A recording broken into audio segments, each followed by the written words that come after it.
Hey guys, I want to welcome you to the weekly Wednesday for the Financial Freedom newsletter, where every week, every Wednesday, we delve into something inspirational, motivational, something excerpt taken from the Financial Freedom weekly newsletter. Wherever you are, if you're listening on Spotify, on iTunes, Google, be sure to click the like, subscribe, share, comment. And without ado, let's get into the show. Hey guys, welcome to this week's podcast episode for the Financial Freedom Podcast. And I'm your host, Dr. Christopher Liu. And I'm always scouring the globe looking for entrepreneurs, people on the margins, the cutting edge, shaping the world. And so today we have a special guest, Orlando Gomez, and it's going to be a fascinating story about his company, what he does. We're going to talk about customer-centric videos, what to get most out of your video shoot, video marketing, story brand. So I'm really excited about this episode. So Orlando, welcome. Hey, thanks for having me. Appreciate it. Looking forward to this chat. And I know we had connected, and it's so great to get to record this. So tell us more about you, yourself, your company, your business, and we'll get into the meat of the story. Absolutely. So I mean, I've been running my production company, Stellar Lens Productions, for going on 19 years now. It was something I fell in love with as a kid. I mean, I can think back as early as like 5th, 6th grade, really getting into like acting and very primitive video production at that time. And it just, started as a hobby, became a passion, and became a career after that. So I started my company right after I graduated high school. And in the beginning was doing a lot of volunteer work with nonprofits to just, refine my skills, and, been growing it ever since. Yeah. Awesome. And so tell us, what's so interesting is, especially video marketing. And so you talk about this idea just in terms of video marketing, everything, shifted from, blogs, now pictures, and now it's like videos and, more interactive. So why do customer-centric videos yield a stronger ROI over talking about yourself and, your practice or your business and all of that? Mm-hmm. Yeah, I think it's twofold. One, I always talk about the fact that, video is where marketing has gone. That's where the vast majority of people consume their information, right? People prefer to watch something over dramatically, statistically prefer to watch something rather than read copy or read a document or otherwise. So one, it's it's meeting people where they are and meeting them where they're used to consuming the information. So that's why video as a medium is important. And then the flip side of why then you should be talking, doing a customer centric video as opposed to an individual, personal, professional centric video is, there's a couple thought processes behind it. One, nobody really likes to ever be in a room with someone who all they do is talk about themselves and all their great accomplishments and how awesome they are. Like it's just cringy and it's off-putting. And so there is a high probability of that being the persona you kind of emote when your video only talks about you and how great you are and how, how many customers you have and how much money you make. And you know what I mean? Like that. So yeah. you run that risk, and that's attractive to some people, but for most people, it's not. But I think more than anything else, when you can talk about the customer and you can identify with their problems, you can identify with their struggles, and you can present a very clear and compassionate solution for that, right? Like an empathetic solution. I know where you're coming from. I know what that feels like, and I have a solution for you. That's a lot more attractive, right? People feel seen, people feel heard, people feel like you can fix things for them. And so that goes a really long way in the psyche of your customer and makes them that much more compelled to engage with you. Yeah, love that. And the thing is, like, all of this would everything is like, for example, becoming more interactive, and Web 2 is this thing where it's like, it's mm-hmm. more of kind of a direct, like it's almost a one-way street, but now with with virtual reality and metaverse and these it's going to be more interactive. So the speaker or whoever is going to be able to interact with the customer and their client, and the client will be able to, interact with them, and it's going to be just more of an engaging experience as opposed to just one way flow of and then one question I have is for example, vertical videos, especially with TikTok now, or depending on how hopefully they don't get shut down or banned, but with TikTok and vertical videos, short form, what are your thoughts on that?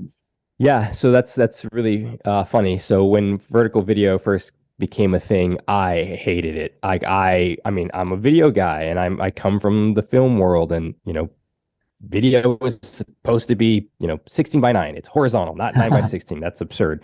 And there's a part of me that still feels that way. I mean, I'll always be a purist in that sense. But again, coming back to this idea of, when it comes to business, you got to meet people where they are. And if people are consuming their video content primarily in that format, and more than that, if the platforms that people are using presents video in that format, then you better make your videos, adhere to that, right? Otherwise, you're fighting upstream, and you're not going to be as effective. So it's one of those things where, like, I personally don't like it, but it's necessary. So you learn to adapt and you make it work. Yeah, I love that. And then especially for the audience, a lot of people in the audience are physicians. So, and then you talk about, especially, physicians, for lack of a better, these business skills. How can physicians use the story brand framework, figure out their main messaging and their goals to get better conversions from their video marketing? That's the key thing.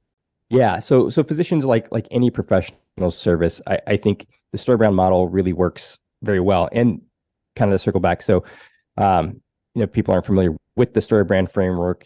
Really it comes down to this idea of you being the guide, not the hero. Your customer is the hero, you're the guide, right? They want to be the hero of their story. It's your job to help them be successful on their journey, right? You don't want to come in and say and overwhelm their story, and I'm the hero, I can make everything happen, I can make your life better. No, you have the power to do that yourself. I'm just going to guide you along that process and show you how. And then some of the tenets on that is, like, being clear and concise. Don't confuse people. Don't be overly clever. Obviously, you can be creative, but you want to make sure you don't confuse your audience. You want to make sure they understand exactly what your proposition is, and lead with empathy and lead with compassion. And that's a really great formula for success in marketing in general, but especially when yourself are the thing you're selling, right? It's your expertise. It's your service. You're not selling a product. They have to come for you because of your experience and because of what you can personally offer. And so when you can position yourself that way, it becomes a lot more attractive, and it just lends itself to, you're more trustworthy. You seem more trustworthy. You seem like you're an expert. You know what you're talking about, and people feel like, yeah, this person can help me get through X, Y, Z, whatever that problem may be. Yeah, really good points.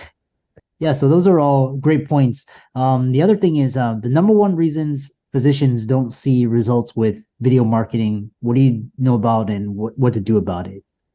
Yeah, I think the number one reason is coming back to what we're talking about. Is a lot of times it's any professional service. It's really easy to sink into talking about the self, right? Because this is who you are. It's what you do. You know what you do well, and you start trying to sell the service, but ultimately you end up kind of selling like you're trying to sell yourself, and it just kind of can get in that weird, uncomfortable zone really easily. So really, the main things that I always recommend is, one, as much as you're able to, get somebody else to speak on your behalf, right? So whether that's a client testimonial, whether that's your staff members talking about their experience working with you, working for you, what the office culture is like. Maybe they can share some of their own perspective of client testimonials, things like that. And in every instance that you can, really reframe things from the perspective of the client and what they're dealing with, in acknowledging their struggles or their pains or whatever that may be, and always present yourself as just, it's a solution. You have a solution, as opposed to, you have a solution to their very specific problem, as opposed to just, yeah, I can fix everything. Or you know what I mean? It can feel a little nuanced at times, again, the easiest way to avoid that is have someone else talk for you. Yeah.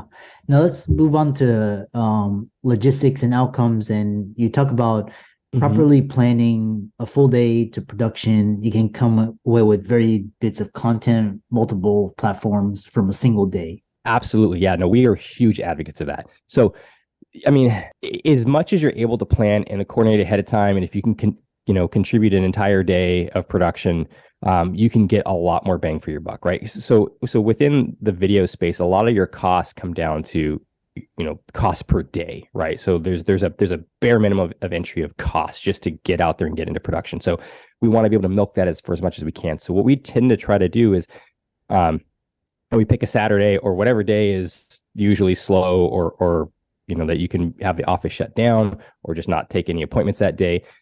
Bring in the staff, make it, an extra paid day or whatever it may be. But we kind of we try to create a culture where everybody's going back to work, but it's going to be a light day and it's going to be fun. You'll maybe order food or whatever, and then try to bring in 4 or 5 clients who are willing to come in and spend an hour in the office and kind of give their feedback, give their testimonials, and talk about their experience. And then we'll do shoot what we call B-roll. So, all look like the cutaway footage, and so of, the staff working, of you with your staff, you with a client, with a patient, patient coming in, we just kind of it's super low key. And, we always sound we're not going to use any of the audio. So you guys can just joke, laugh, have fun, do whatever. We want to see smiling faces. We want to see the engagement.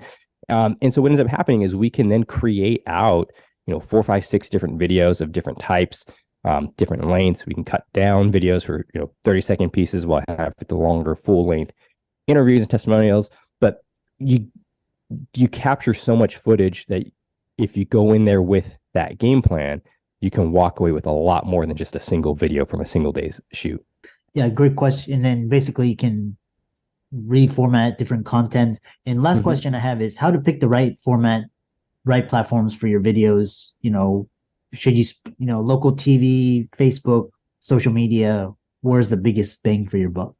Yeah, so that's tricky too. So it depends on where you see people engaging with you the most, or more specifically, where is your specific audience consuming their information? Where are they living?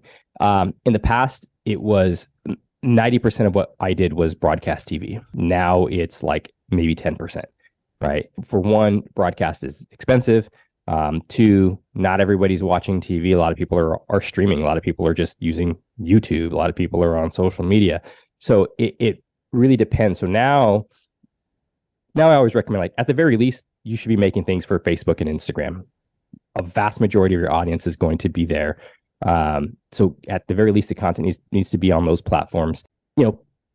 Put some money behind that for running ads and boosted posts, but at the very least, it just needs to exist there. And then if you want to do local broadcast TV, that's going to be more budget dependent than anything else. But I think you can't go wrong with social media. You can't go wrong with having videos on your website. You can't go wrong with having landing pages and maybe embed some of these videos. And if you have an emailing list, you could embed those links into your newsletters or emails that go out. It's quite varied these days. It's not a one stop. It's not a one source fits all kind of a thing, right? You can't just stick to one channel, one medium. You do have to be pretty diverse with where you put your videos. Yeah, Leslie, how can people contact you, follow you, reach out to you, etc.? Yeah, so you can follow me personally on Instagram at Orlando J. Gomez, and then you can follow the company at Stellar Lens Productions, both on Facebook, Instagram, LinkedIn. Go to our website, stellarlensproductions.com. You can see some of our work there, some things we've done. But also we're offering for anybody who's interested just a free video consultation. If you go to stellarlensproductions.com/strategy, we'll schedule time to chat and we'll do a 30-minute strategy session in terms of kind of figuring out who you are, who your target audience is, figuring out that customer profile, how we can adjust language to get away from talking about the self and talking about the customer. And ultimately that's just free information. Do with it as you wish. You don't have to hire us to actually make anything. You can make it yourself, or just for good, personal information. If you do decide to engage with us, you'll get $1,000 off whatever service you hire us for. So both those offers are available.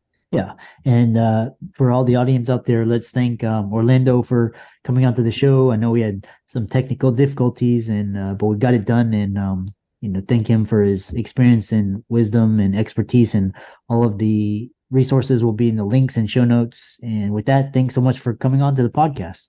No, thank you, Dr. Lou. Appreciate it. This was fun. Thanks for giving me a chance to chat. And yeah, we had some funny technical difficulties, but it happens. And you're right, we made it work.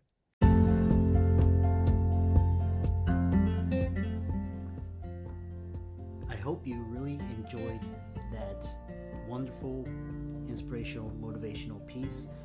Again, wherever you are listening, if you liked it, be sure to like, comment, share, subscribe.